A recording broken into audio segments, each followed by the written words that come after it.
Welcome, students. So, today we will explore body fluids and circulation, and this will be your theory part 3.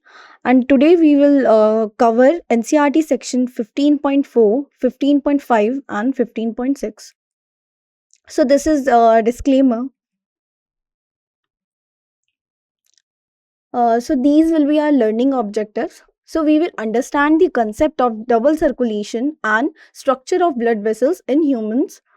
Then we will differentiate between pulmonary and systemic circulation, including their pathways and functions. Then we will explain how cardiac cycle is regulated through neural and hormonal mechanisms.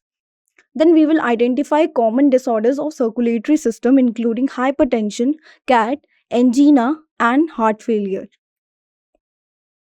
So this will be our index. We will start with double circulation, which will cover 15.4 of your NCRT. Then we will continue with regulation of cardiac activity, which will cover 15.5 of your NCRT.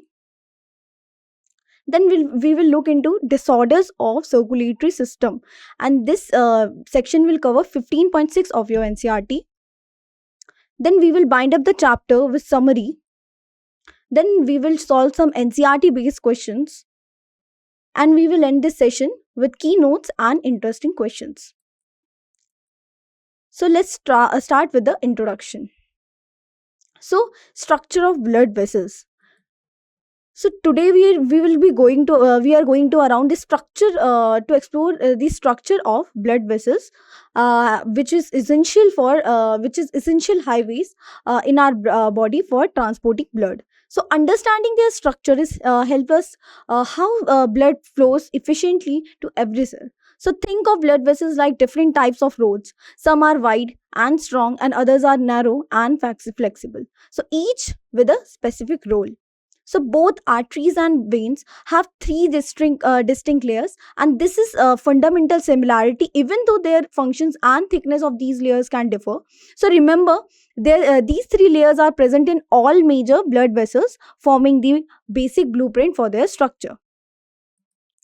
So let's focus on the first layer, the tunica intima or inner layer. So this layer is in direct contact with the blood and plays a crucial role in keeping the blood flowing smoothly. So it's like the non-stick coating inside a pan, preventing things from sticking.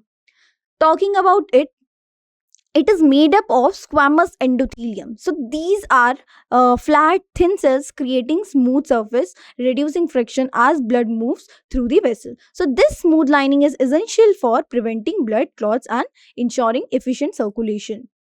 Now let's move to the second layer, which is the tunica media or middle layer. So this layer is responsible for vessel strength and ability to change diameter. So think of it as the muscle layer that can squeeze or relax to control blood flow. Now, the tunica media is composed of smooth muscle and elastic fibers. So, the smooth muscle allow the vessel to contract or relax, adjusting the blood pressure as much as needed. So, the elastic fibers help the vessel stretch and recoil, much like a rubber band. But in veins, the tunica media is thinner compared to arteries. You have to keep this in your mind, that the tunica media is thinner compared to arteries. So this means that veins are less muscular and less elastic. This is why they can't handle high pressure like arteries. So this difference is very important for their function in the circulatory system. The third layer is tunica externa or outer layer. So this layer provides structural support and protection to the vessel. So it's like the tough outer shell of a cable, keeping everything inside safe and secure.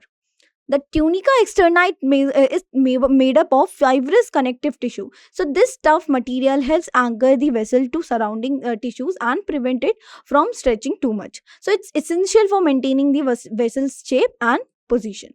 This outer layer also contains collagen fibers. Collagen, what is collagen? Collagen is a strong protein that adds extra strength to the vessel wall, helping it withstand the forces of blood flow. So it's like the steel reinforcement in concrete structure.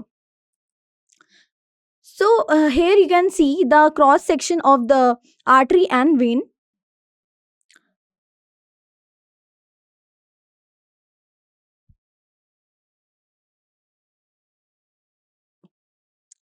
Notice the differences in the thickness of layers, especially the tunica media.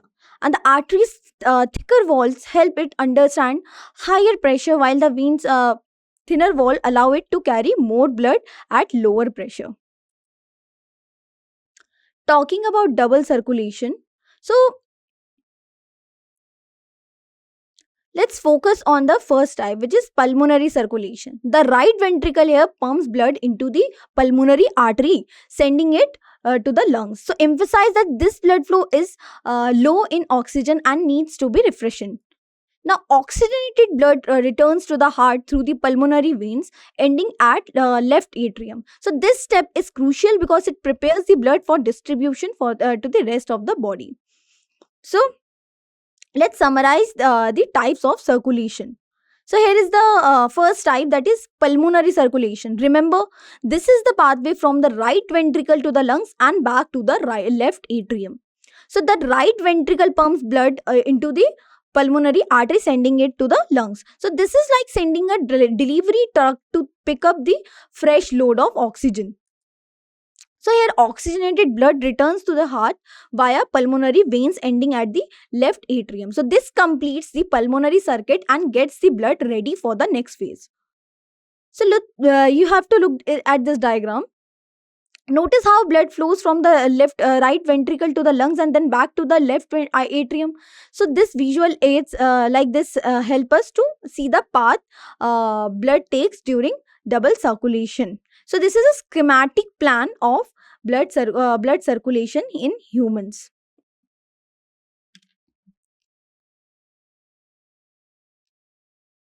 So we are focusing on systemic circulation, which is crucial part of our of how our body delivers oxygen and nutrients to every cell.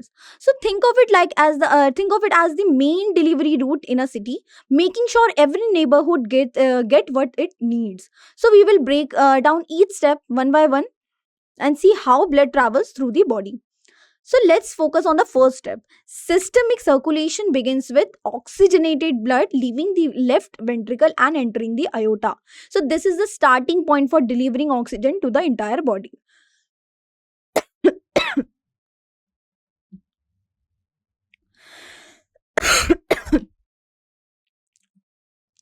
Now, first are the arteries. Remember, arteries always carry blood away from the heart, and in systemic circulation, they carry oxygen rich blood. Arteries branch into arterioles, which are smaller vessels that help regulate blood flow to different parts of the body. So arterioles then lead to capillaries, the smallest blood vessels, and this is where the exchange of gases, nutrients, and waste takes place. So after the capillaries, blood enters venules, which start the process of returning blood to the heart. So venules then merge into the veins, which carry the deoxygenated blood back toward the heart. Then all veins eventually drain into vena cava, the largest veins in the body, which deliver blood to the right atrium. So systemic circulation ends at the right atrium. So at this point, the blood is ready to be sent to lungs and to pick up fresh oxygen.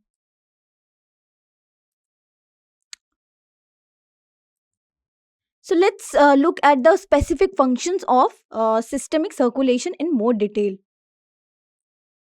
So systemic circulation provides nutrients and oxygen to tissues. So imagine every cell in our body as a tiny factory that needs a steady supply of raw materials and energy to keep working with.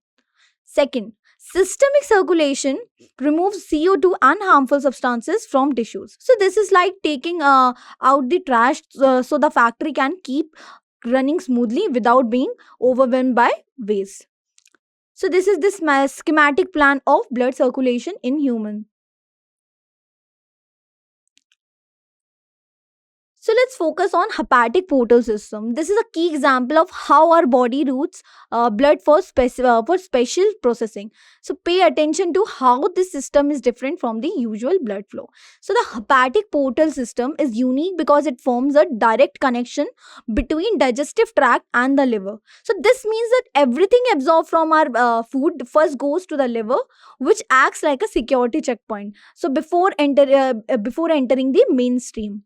So you have to keep this in your mind that everything absorbed from our food first goes to liver, which acts as a security checkpoint before entering to the actual mean bloodstream. So here we see that blood flows from the intestine to the liver through hepatic portal vein before entering systemic circulation. So this step is crucial because the liver can detoxify harmful substances and store or modify nutrients as needed. So it's like a processing plant that prepares everything before distribution. So now, let's introduce the coronary system. So this is another specialized circulatory route, but it serves the heart itself. So think of it as heart's own supply chain, ensuring it gets these resources it needs to keep pumping. The coronary system is described as an exclusive circulation system for cardiac musculature. This means the heart muscle has its own dedicated blood vessels separate from the from rest of the body to meet its high energy demands. So this system supplies blood to and from the heart muscles. So without this, the heart wouldn't get enough oxygen or nutrients to function. So it's like making sure the power plant has its own fuel to supply to keep the lights on for everyone else. So take a look at this diagram. So here this is showing the hepatic portal system. So you can see the picture, the whole system, how it is connected to the different, how it is connected to different organs or different parts. Okay. So, let's talk about heart regulation. So, let's look at the first point. The heart is regulated intrinsically, meaning that it has its own built-in system to control its activity. So, this is like a smart device that can adjust its settings automatically without outside help. So, you have to think about it that it has its own built-in system.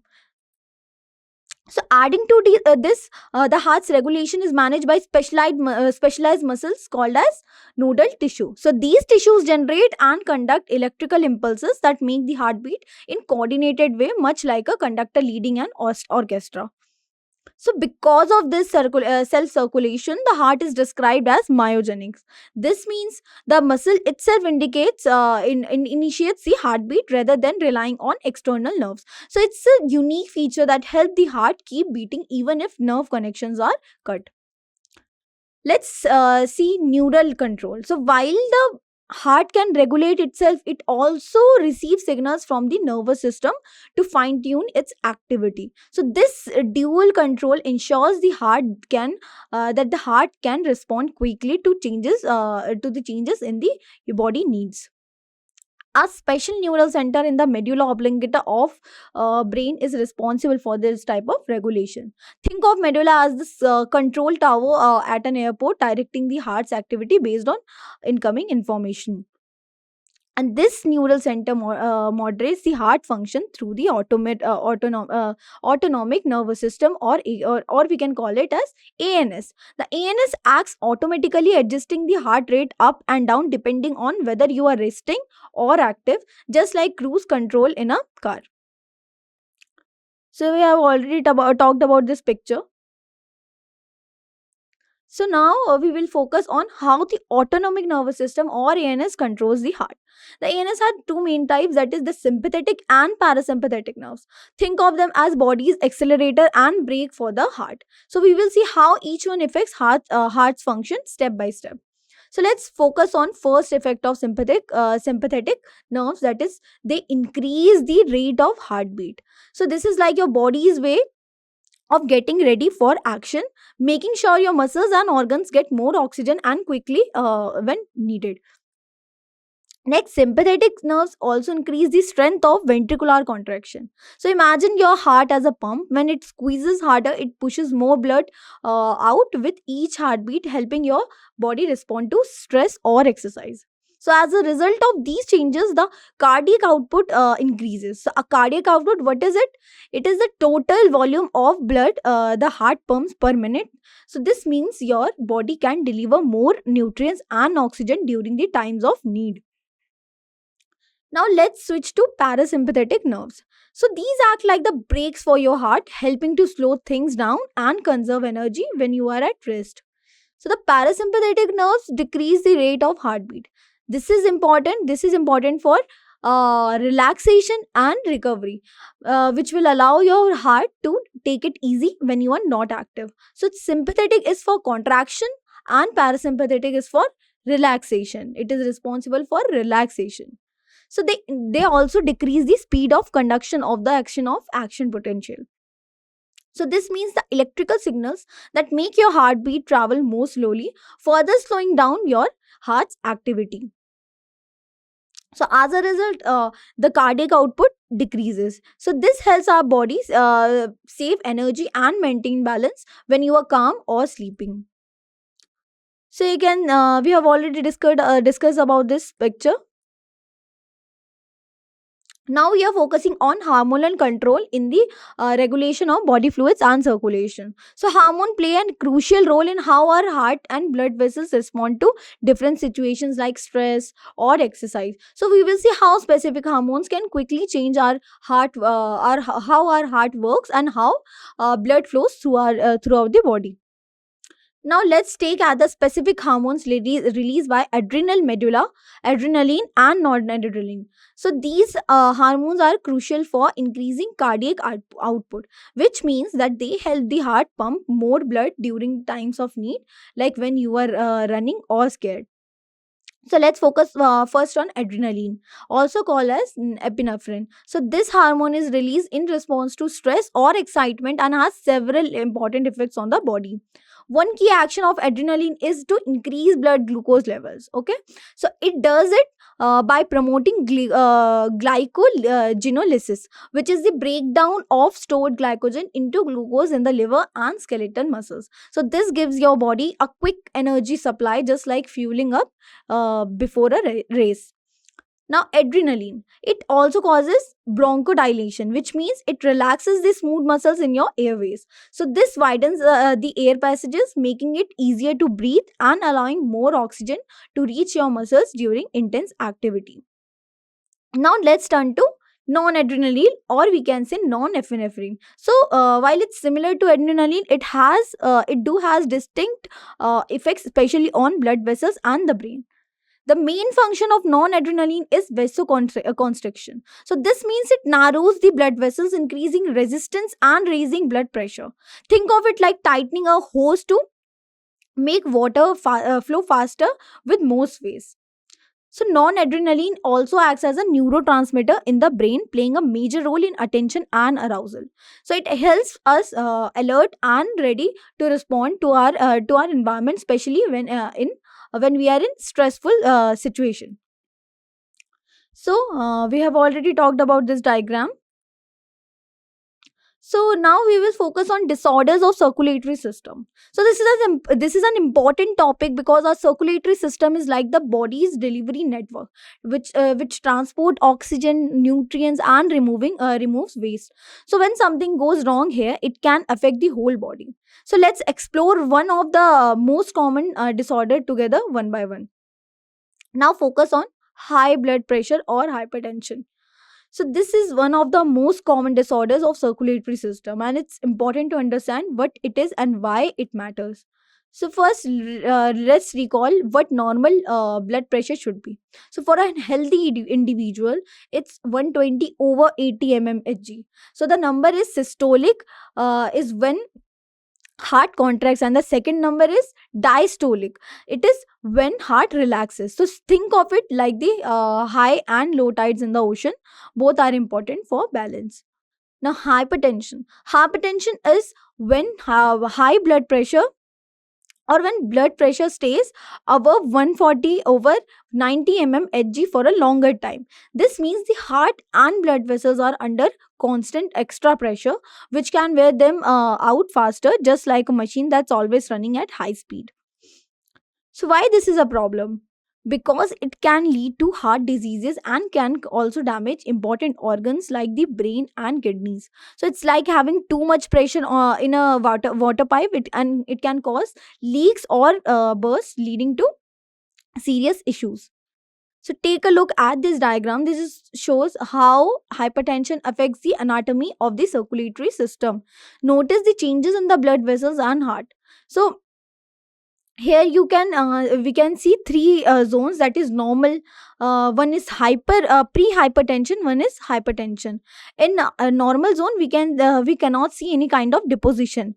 In pre hypertension zone we can see some amount of deposition, but in hypertension zone huge amount of deposition can be seen. So this system is called as, this phenomenon is called as hypertension, and it can lead to heart diseases and affect vital organs like brain and kidney. So let's focus on coronary artery disease or CAT, which is an important topic in understanding how our circulatory system can be affected by a disease. So we will break it down, like what CAD is, how it develops, and why it's important for heart health. So let's highlight coronary artery disease, which is also called as atherosclerosis. So this is the key term in biology and medicine. So make sure just to remember both the names. Now notice that CAD affects the vessels that supply blood to the heart muscle. So these vessels are called coronary arteries, and they are like special delivery trucks by bringing oxygen and nutrients directly to the heart. So if these trucks get blocked, the heart can't work properly. Now let's look at what causes the narrowing of these arteries. So over the time, deposition of calcium, fat, cholesterol, and fibrous tissue build up inside the artery veins. So this buildup acts like debris clogging a pipe, making it harder for blood to flow through. Now this is a picture which is showing sclerosis anatomy. Here we can see some amount of deposition, and this deposition is caused by, in the second picture, some amount of deposition is taking place, we can see that. And what causes it? It is caused by deposition of calcium, fat, cholesterol, and fibrous tissues. Okay, so we have to keep in mind CAT affects the vessels that supply blood to the heart muscle. Now, we will be going to talk about angina, also known as angina pectoris. So let's focus on the main symptom of angina, that is acute chest pain. So it's the way body's way of signaling that the heart muscle isn't getting enough oxygen. So it's like warning light on your car's dashboard when you see it, and you know something needs attention right away. So it is characterized by acute chest pain. The main symptom of this disease is acute chest pain. So notice that the angina can happen to anyone, but it's especially common in middle age and elderly people. So as we age, our blood vessels can become less flexible and can get blocked, making it harder for oxygen to reach the blood, to reach the heart. So this is why regular checkups is important as we get older. So let's look at the cause. Angina happens when something affects the blood flow to the heart. So this could be due to narrowing of arteries, or blood clots, or other condition that reduce the amount of oxygen rich blood reaching the heart muscle. So here's the image showing the anatomy related to angina. Notice here how blood vessels supply the heart muscle. So if these vessels are get blocked or narrowed, the heart can't get enough oxygen, leading to chest pain. So here we can see the first one is for normal condition, that is normal coronary artery. The second is atherosclerosis, that we have already talked about.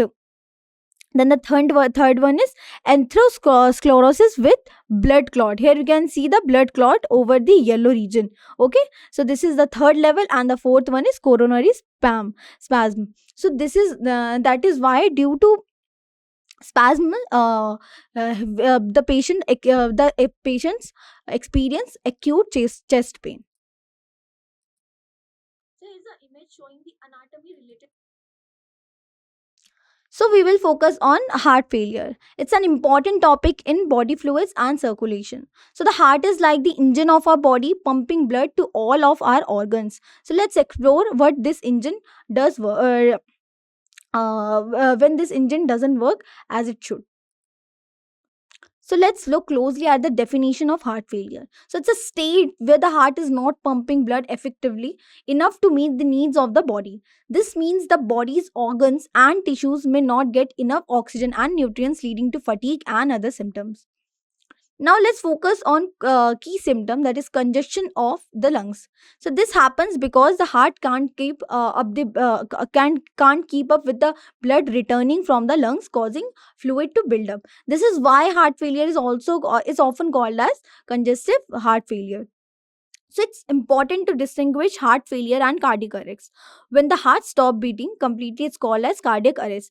In heart failure, the heart is still beating but not efficiently. Another related condition is heart attack. So this occurs when heart muscle is suddenly damaged due to inadequate blood supply. So think of it like a blocked pipe that stops water from reaching part of the garden, causing that area to dry out. So here is a illustration showing the anatomy involved in heart failure. Here you can notice how the heart and lungs are connected, which help us explain why lung congestion is a major symptom. So let's start by looking at we this is the summary. We started by looking at how blood moves throughout the body. So the human circulatory system uses something called double circulation. This means blood passes through the heart twice in one cycle, one to the lungs and back, and one to the rest of the body and back. So think of it like two loop highway system, and one loop is for picking up oxygen, and another loop is for delivering it everywhere when it's needed. Then we talked about structure of blood vessels. So both arteries and veins have three layers, that is tunica intima, tunica media, and tunica externa. So each layer is designed to help the vessel perform its specific function, much like how different layers in a pipe or hose give it strength or flexibility. Then we talked about heart's activity, how it is regulated. So the heart had its own built-in system for generating heartbeat called as intrinsic or myogenic regulation, but it can also be influenced by autonomic nervous system, or we can say ANS. So that sympathetic nerves speed up the heart while the parasympathetic nerves slow it down, allowing our body to respond to different situations. So sympathetic is responsible for contraction, and parasympathetic is nerves are responsible for relaxation. So we finally discussed about some circulatory disorders, conditions like hypertension, coronary artery disease, angina, and heart failure can all impact how well blood flows and how effectively the heart works. So recognizing these problems early and understanding their effects, it's important for maintaining good health. So let's look at the question. These are the NCRT based question, and this is question number 1. So the question is, which of the following is not a component of systemic circulation? So here it is talking about which of the following option is not a part of systemic circulation. So let's look at the answer. So answer is option B. Why? So, if we talk about pulmonary vein is a part of pulmonary circulation. This means it is involved in the pathway between heart and lungs, not the rest of the body. So, think of it as a special route for oxygen pickup. So, notice that the pulmonary vein carries oxygenated blood from the lungs to the left atrium. So, this is different from most of the veins, which usually carry deoxygenated blood. So, it's a unique feature of pulmonary vein. So here all the other options listed in the question are part of systemic circulation. That means that they help deliver oxygen and nutrients to the body tissues and return waste products to the heart. This is why pulmonary veins stand out the correct answer. Let's look at the second question. The question is, the middle layer of blood vessel is called as. So we have three layers of blood vessels. The one is outer layer, which is tunica externa. The middle layer is tunica media, and the third one is tunica intima. And here this question is asking about the middle layer. So we know that the middle layer is the tunica media. So this is the main structural layer between the inner and outer parts of the blood vessel. So emphasize here that the media means here media stands for middle, which helps you remember that it's in the middle. So you can keep this in your mind, that media means middle. Media equals to middle. Talking about this point, the tunica media contains smooth muscles and elastic fibers. So, talking about its composition, it contains smooth muscles and elastic fibers, and these components allow the vessel to contract, relax, and stretch, much like how balloon expands and contracts. So, this flexibility is essential for maintaining steady blood flow. So, another important feature is that tunica media is thicker in arteries compared to veins. So the why this is because arteries need to handle higher pressure as they carry blood away from the heart, so they require a stronger, thicker middle layer for support. So you have to keep this in your mind, that the tunica media is thicker in arteries as compared to veins. Why? Because arteries need to handle higher pressure, they need to handle higher pressure as compared to and they why they need to handle higher pressure, because they carry blood away from the heart, so they require a stronger, thicker middle layer for their support. So finally, talking about this, about its function, it helps in vasoconstriction and vasodilation. It means that it controls the narrowing and widening of blood vessels, which regulates blood pressure and flow. So it's like adjusting the size of a pipe to control how much water flows through it. So this is question number third, and the question is, which statement about cardiac regulation is incorrect? Options are heart is myogenic. Option B is sympathetic nerves decreases heart rate. Option C is heart has intrinsic regulation, and option D is parasympathetic nerves decreases cardiac output. So let's talk about the answer. So here we are talking about the role of nerves in controlling the heartbeat. Okay, so you have to keep in mind the how it is regulating cardiac cycle. So let's see the first point of the solution. So here our correct answer is option B, which is sympathetic nerves decreases heartbeat. Heartbeat or heart rate. Why?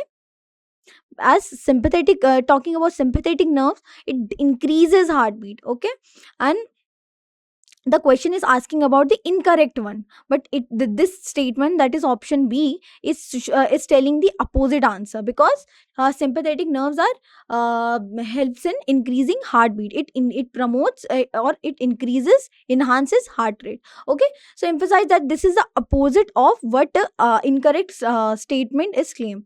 So it's like you can also remember that sympathetic increases heart rate. How? Because it leads to contraction. Okay, and talking about parasympathetic, it leads to relaxation, that's why it decreases heart rate. Okay, so you can remember in this way also. Next, sympathetic nerves increases the strength of contraction. So this means that each heartbeat is more forceful, helping pump more blood with each beat. So think of it's like turning up the power on a water pump. It also increases cardiac output, which is the total volume of blood the heart pumps per minute. This is crucial during times of stress or exercise when the body needs more oxygen and nutrients. Finally, this statement contradicts the basic function of sympathetic nerves. So, it's important to recognize this error, as understanding the correct roles of these nerves is essential for mastering human physiology. So, these are the keynotes. So, today we talked about double circulation. Double circulation means the blood flows through the heart twice during each complete cycle. First, it goes from the heart to the lungs and back, and this is what called as pulmonary circulation. Then it travels from the heart to the rest of the body and it returns. So this is what called as systemic circulation. So this setup is like a two loop highway system, making sure oxygen is delivered efficiently to all our cells. She also talked about the structure of blood vessels. So remember, arteries and veins both have three layers, but veins have thinner walls because they need blood under less pressure. So this difference is important for their function, as arteries need to withstand the force of blood pumped by the heart, while veins often have valves to prevent backflow. So think of arteries as strong, reinforced pipes, and veins as flexible tubes with one-way doors. So I also talked about how the heart controls its own activity. So our heart is myogenic, meaning it can beat on its own without signals from the brain. However, the nervous system can influence the heart rate, which are sympathetic nerves that leads to contraction and make it beat faster, while parasympathetic nerves, which is responsible for relaxation, slow it down. Okay, so hormones like adrenaline and noradrenaline also speed up the heart, especially during times of stress or excitement, like when you are scared or exercising. So we also talked about major circulatory disorders like high blood pressure or hypertension is when the force of blood against the artery walls is too high, and it can damage the heart and blood vessels over the time. So coronary artery disease, talking about cat, it happens when arteries supplying the heart get clogged with fatty deposits, leading to chest pain called angina, or even heart failure if the heart can't pump efficiently. So these conditions highlight why it's important to take care of your heart and blood vessels. So these are few interesting questions that you can look after to know how much you understood the concepts of this chapter. So you can solve these questions later on. Thank you, students, for your attention. I hope you like this session.